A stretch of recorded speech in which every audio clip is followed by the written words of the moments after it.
ইহুদিরা আল আকসা মসজিদ ভাঙতে চায় কেন?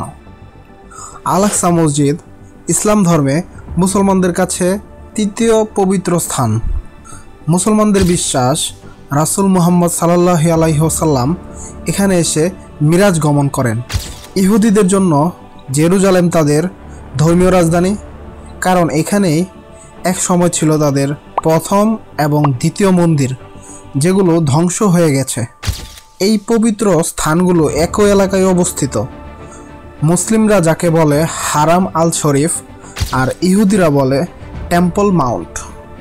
ইহুদিদের ধর্মীয় ইতিহাস অনুযায়ী এই স্থানেই নবী সুলাইমান আলাইহিসসালাম প্রথম মন্দির নির্মাণ করেন, যেটি ধ্বংস হয় 586 খ্রিস্টাব্দে। পরে দ্বিতীয় মন্দির তৈরি হয়, সেটিও 70 খ্রিস্টাব্দে রোমান সাম্রাজ্যের হাতে ধ্বংস হয়। এই মন্দিরের ধ্বংস আজও ইহুদিদের মনে বড় কষ্টের বিষয়, দুঃখের বিষয়। ইহুদি ধর্মের অনেকেই বিশ্বাস করেন একদিন তৃতীয় মন্দির আবার এই জায়গাতেই নির্মিত হবে, আর এটাই আল আকসা মসজিদের আশেপাশে।